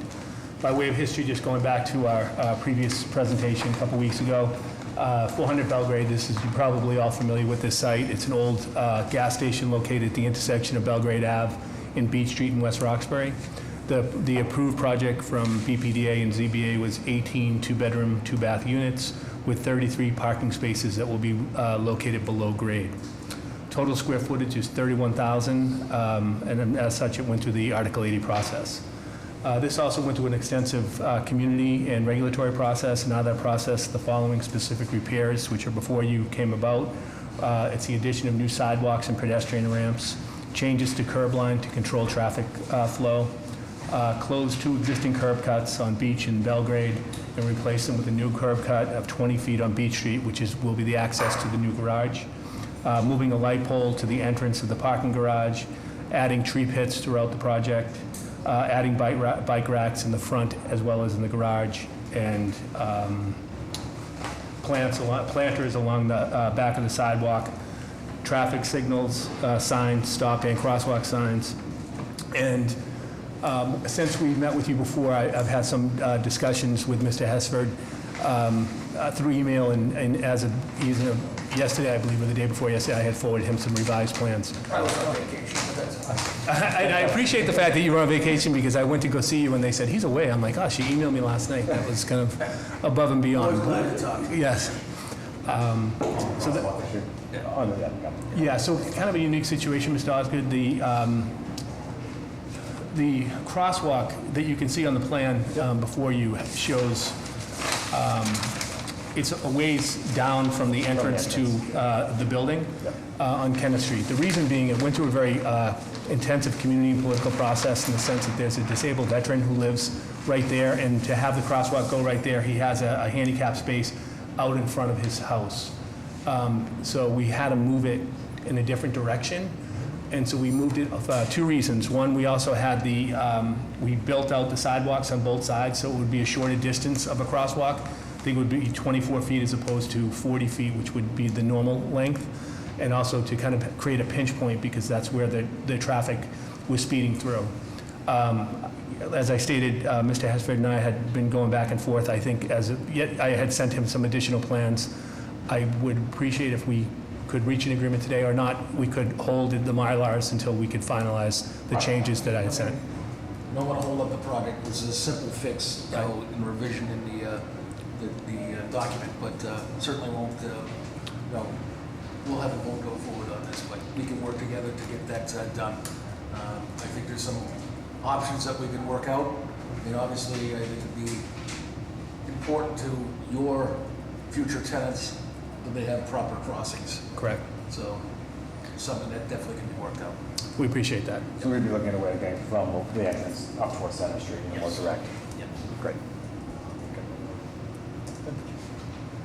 Right. Other questions or comments on the specific repair plan? Amy or Todd? Nope. All right, members of the public? All right. I'll entertain a motion on this item, again, contingent upon that final review by the Boston Transportation Department. I'll make a motion to approve the petition by KYL 400 Belgrade LLC for making specific repairs within the following public ways in West Roxbury, consisting of curb realignment and sidewalk reconstruction, as well as new and relocated pedestrian ramp, street lights, street trees, landscaping, bike racks, storm drain infrastructure, and driveway curb cuts. As read into record by the chair, and shown the set of plans entitled City of Boston Public Works Department, Engineering Division, specific repair plan 400 Belgrade Avenue and Beach Street, West Roxbury, 3 sheets dated January 3rd, 2019, with the caveat that we have future discussion on the walkway. Sure. Second. All in favor? Aye. So moved. Thank you. Thank you very much. Enjoy the rest of your day. Moving on to new business, our first item is 115 Federal Street, Devonshire Street, Boston proper, an earth retention license on a petition by MCAF Winthrop LLC.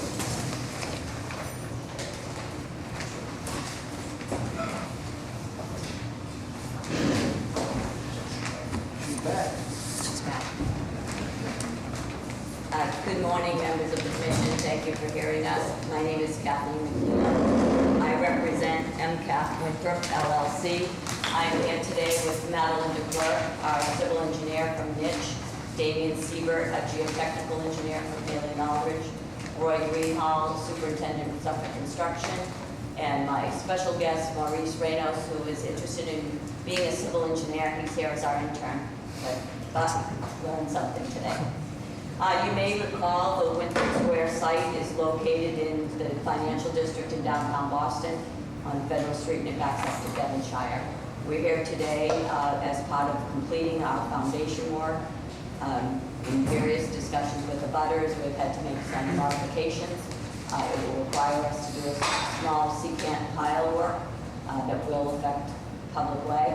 In addition, we are now ready to start erecting our cranes as the building goes to its superstructure, and we're here to ask permission to install a crane pad, which does require some micro piles. I'll turn it over to Madeline to walk you through the plans. Thank you. Thank you. So, as Kathy said, we're here with a an earth retention license for the temporary crane pad piles as well as secant walls. The crane pad is located on Devonshire Street, in the public way, obviously, as well as secant walls in Devonshire and Federal Street. The crane pad location is really pretty restricted based on the site conditions at Devonshire. The site has been taken over for construction currently, so it is already a currently controlled site by Suffolk.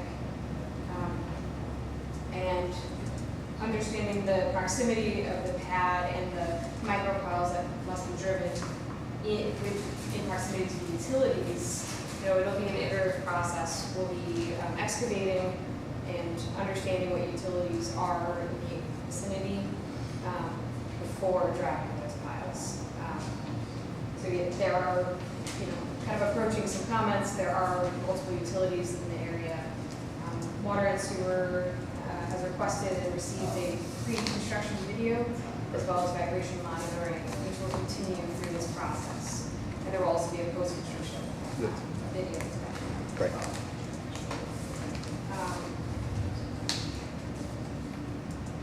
Yeah. Seems right out. What sort of utility is the utility notification on you guys, or is there any coordination that we have to do around notifying utility companies? So they've notified the utility That's all, companies, and they they're- enter COBUX, yeah, they're going to coordinate as they discover go. who they're, Well, yeah, they're not always where they Yeah. Right. stay. Other questions or comments on this? So this area here is under what we've closed down on Devonshire right now as part of the construction management plan? Yes. So that's where we're showing the pad as we discussed. Right. Actually, it's unfamiliar question. How long do they anticipate the crane to be there? 2 years. 2 years. 2 years. Right. 24 months. Right, you're gonna be requesting off-hours permitting for the pour or anything like that? I'm sure during that period, we will need off-hours permits. We will definitely need probably additional road closures to install the crane. You probably wanna have a meeting with myself and Sean prior to that. Yeah. Work that out for you. Sure. Absolutely.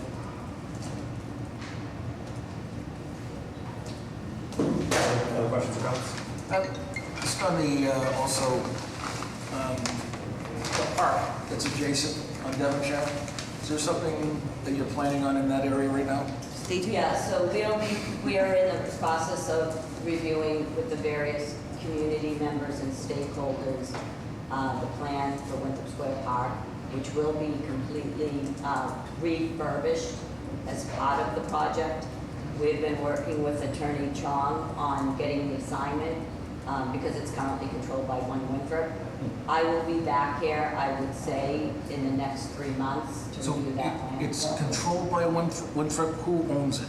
The city of Boston owns it. Yeah. So it's not just the- under an existing LMI that these guys are going to take over, and the party is happy to let So is them. it Public Works that owns? Yes. It's part of the right. Yeah, it's like in the street, yeah. Other questions or comments?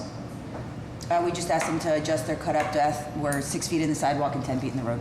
And that'll be on, I think that's on the It plans was now. actually on the plans, yeah. We can have them delivered to you guys. Awesome.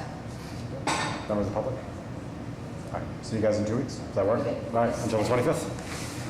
All right, our next item of new business is 25 Amory Street, Brewery Lane, Alliance Way in Roxbury. Line and grade approval, layout approval on a set of joint petitions by Jackson Square Partners LLC, 25 Amory Apartments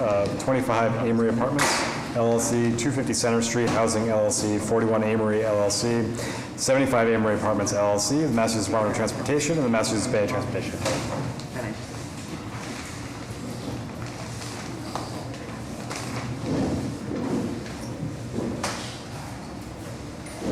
Good morning, Jonathan, Division Engineering.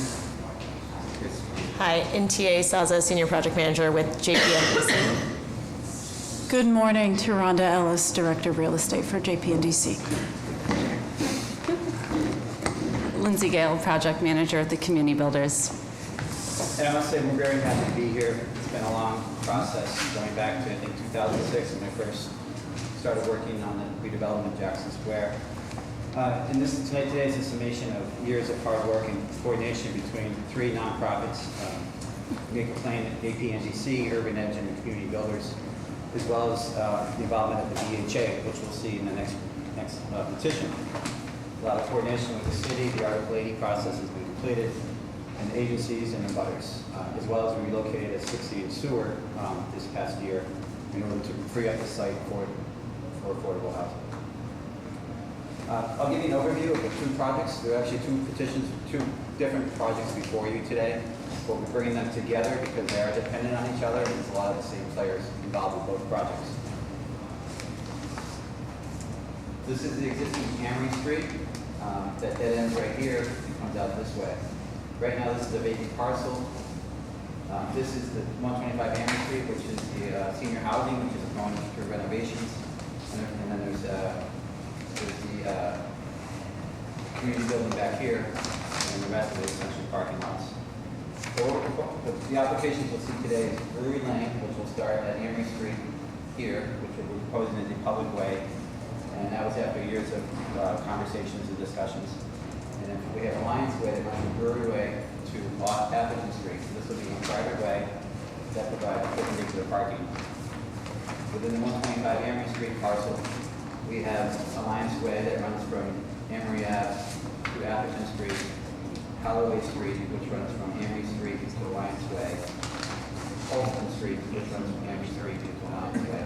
These are all private ways. And the final last is along Amory Street, specific repairs for sidewalk improvements, and pedestrian petitions that go with that. Speak specifically to Brewery Lane, public way from here to here. This is probably better. It's a 290-foot long road, 58-foot right-of-way. We're proposing 10-foot concrete sidewalks on both sides with 3 fits of the street lighting. We have a 38 feet wide travel, which allows for 2-way traffic, 7-foot parking, 24 feet of 2-way traffic, and 7-foot parking lane. Alliance Way, that's right from the end of Brewery to Amory Ave. It's a 40-foot wide public way, private way, 350 feet long from here to here, 10-foot wide sidewalk on this side, an 8-foot parking lane along here, 22-foot travel lane for both directions of traffic, and then perpendicular parking along this area here. I'm happy to go into greater detail if you'd like, but that's essentially the Jackson Square petitions. The TAPA was submitted in April, which is in the BTD stands right now. We have, the CMP will be submitted once a contractor is selected. Our hopes is to start construction on this fall. We have plans before Boston Water and Sewer for final approval for a water main that's being installed here, as well as the street drainage within Brewery Lane. We have the site plan approval for 25 Amory Street. We hope that we have the funding for that. That work is to start this fall. The 250 Center Street is seeking funding. We hope that can start in 2020. There is also the Amory Street extension and some works in Center Street that we'll be working with Public Works on in the coming months to finalize that design and be back before you for approval. The alignment between the short section of Amory Street and Brewery Lane, no, sorry, not the private way, but the, on the right-hand side, on the Center Street side now, sorry. Where Amory Street breaks off of Columbus Ave. And then, exactly, and then the crossing, exactly. So what does that intersection look like? How well is that actually going to be lined up with the new private way that you're creating? This shows a bump out here. There's only a bump on one side.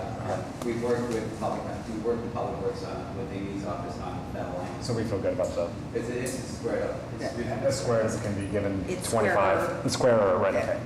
It's square. And we, and one couldn't go further because the existing building, that 25 Amory, is at that corner. Yeah, we had here, and actually on this side, we're actually using we've been working closely with the abutter and acquiring some of his land for this public way.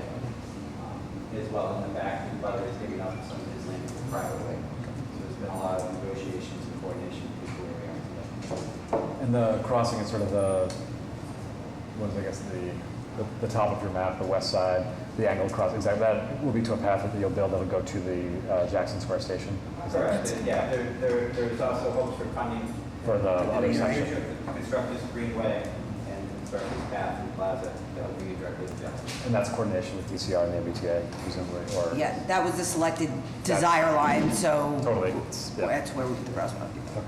So that desire line, does that bring you to a signal for a crossing? Here to here? No. This is a signal line. At a signalized location. This is a signalized location. How many is there? There is a signal there, because that's where the buses come out, but is there a crosswalk there today? There is a crosswalk there today? Okay. Because we want to place a desire line where we have traffic control. That's the driver of that crosswalk, is that was the natural. Yeah.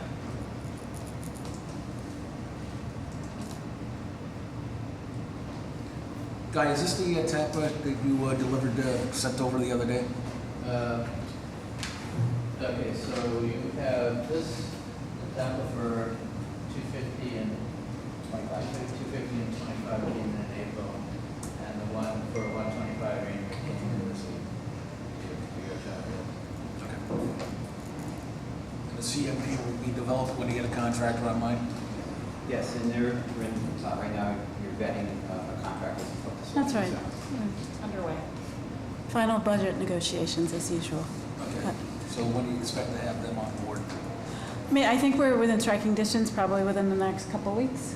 Okay. We've got to get They're fully aware close. of the CMP requirement? Yes, sir. Yes. Yeah. And we've been coordinating between the development partners, TCD, and Yeah. JPDC.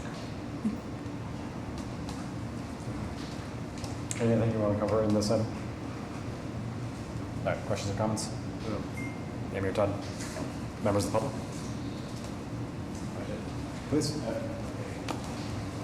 Not a member of the public, but here as counsel for the Boston Housing Authority, we're a co-petitioner for the 125 Amory part of the project, and we just, obviously as a co-petitioner, we are in support of this project, and we appreciate the PIC's consideration. Thank you.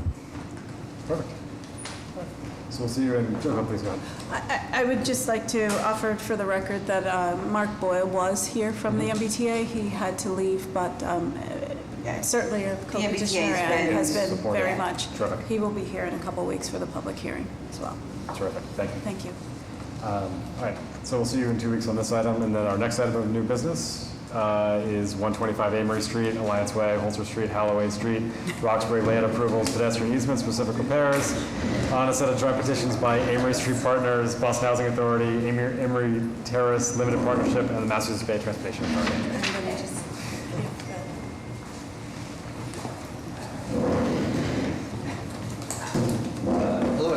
document of additional hearing, and whoever it is. And Dean Papadimitriou, counsel to the Boston Housing Authority. Sharon Small, Urban Edge. So this project is a little fresher than the one we've been working on since 2006. We've been working on this, I think, since 2015 or so. We were here last fall for some specific repair improvements in this area here. Part of the petition today is to continue the specific repairs to take the sidewalk within the area that is owned by BHA. We did this primarily because this had an early construction package. We're renovating the building in the same construction now. So what we'll do is we're starting here, we're going to connect Alliance Way here all the way to Atherton Street, and that's about an 810-foot run. The width is variable, about between 38 and 40 feet. On this side, on the southerly side, we provide a 9-foot wide sidewalk, 5 feet of concrete, 4 feet of pervious pavers. We have a 7-foot parking lane here as well. And on the northerly side, we have perpendicular parking. We also have tabletops at these intersections and these intersections for traffic calming purposes. And actually, Guy and I were just talking moments ago, and we may want to consider something at this intersection too. And I think we'll do that for the public hearing, just because it is all private way, and we'll keep it on the private way. But just to have this series of traffic calming will make it much better pedestrian community. It will also deter people from using it as a cut. This will have street trees, street lighting as well. Holloway Street starts from Emory Ave to Alliance Way. It's about 380 feet in length, 54-foot right-of-way. We maintain a 9-foot sidewalk on both sides, 5 feet of concrete, 5 feet of pervious pavers. Within the 35-foot travel way, we have way traffic, 21 feet wide, 2 7-foot parking lanes on each side. And we have a tabletop in this area as well for traffic calming purposes. On Holzer Street, it's 320 feet long, 53-foot right-of-way. It's a 9-foot sidewalk on both sides, 5 feet of concrete, 4 feet of pervious pavers, 34 feet of pavement. So it's 727 one-way traffic in this direction, which helps a lot, which aligns it with this way here. Now, and again, we have a tabletop for traffic calming purposes right here. And I know Ed will ask, and we'll make sure we get a construction document. We will have signage that indicates private ways, so we don't get the phone call. Perfect. And I touched upon this already. I wasn't going to ask. But I appreciate it. On Emory Street here, as I mentioned before, we'll have reconstructing the remaining sections of Emory Street that have not been approved by this commission yet, maintaining the same design components with an 8-foot wide concrete sidewalk, 6-foot pervious pavers, new street lights, and with that, we'll be asking for 500 pedestrians to ensure that all the access is within the accessible public area. Any questions? This is less about the design and more about just bike parking. Given your proximity to the Southwest Corridor, I assume that's sort of a component of what's going to get built out, sort of on-site or part of the buildings? Yes? Yes, yeah. Here we go. Oh, sorry. Guy Busa here, Howard Sign Hudson. So we have the one-to-one requirement for on-site bike storage, and then we have additional bike racks around the site. I'm trying to look up the number here, but we can get you that exact number next time. It's included in the TAPA agreement. It's in the TAPA, correct, right. I think go ahead. I just want, I know for Boston Water and Sewer's concerns, the 125 Emory Street, we have site plan approval. We are working through final site plan approval for building C. And the construction, we hope to start on that, if funding comes through, we'll be starting that construction late this year. These other remaining two, but this existing building here, these other two buildings, depends on when funding comes available. Water and Sewer has reviewed the entire schematic design of all this, but as we build out each piece, we are going to get the site plan approval for that piece of the contractor. Also, the Boston Fire Department is utilizing this space here for a temporary facility while their building gets renovated. And I understand they started setting up those operations in the past week or so. So we've been working closely with the fire department to make sure that they have what they need while we can still move forward with our project. Any further questions? Other questions? Daniel, Todd? All set? Members of the public? See you guys on the 25th. Does that work? All right, until then? Thank you. All right, our final item of new business is 719 Tremont Street, Boston proper, a grant of location on a petition by Crown Council Fiber.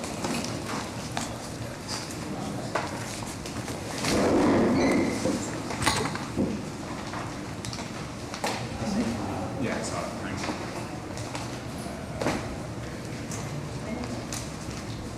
Good morning. Good afternoon. Afternoon. Last but not least. Hi, Shelley Cullen, representing Crown Council. And for this petition, we did put the notification out to potential participants for lead company and did not get any interest in it.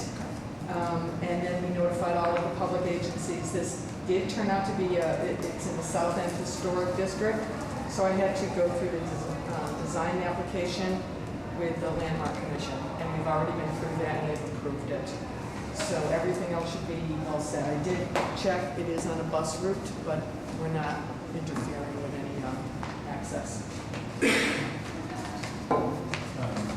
One thing that I'd ask that you do is, BTD has a plan for Tremont Street, essentially a slight redesign. It has nothing to do with curbs, it's just about pavement markings. You can just, between now and the 25th, just have a quick conversation with them. I think this would basically be running the line down the proposed parking lane, but just to see if there's any implications. I don't think there's, I guess, you Right, you just want to coordinate with them and make sure that we're. I'm sorry, who am I coordinating? with Stephanie Seskin and BTD, yeah. Okay. They've got there's a plan for Tremont Street. It's not about, it's just about pavement markings at this point, but Okay. I just want to make sure that we're not. Yep, the person is Charlotte Fleetwood. I'm sorry? Charlotte Fleetwood. Charlotte Fleetwood, okay. We'll get you the contact number. Yeah. Thanks, guys. Okay, no problem. Other questions or comments? Anybody Todd? Nope. Members of the public? All right, see you in 2 weeks on the 25th. And I'll be first on the agenda. You won't be last. With that, I will entertain a motion to adjourn. Thank you. All in favor? Aye. So moved.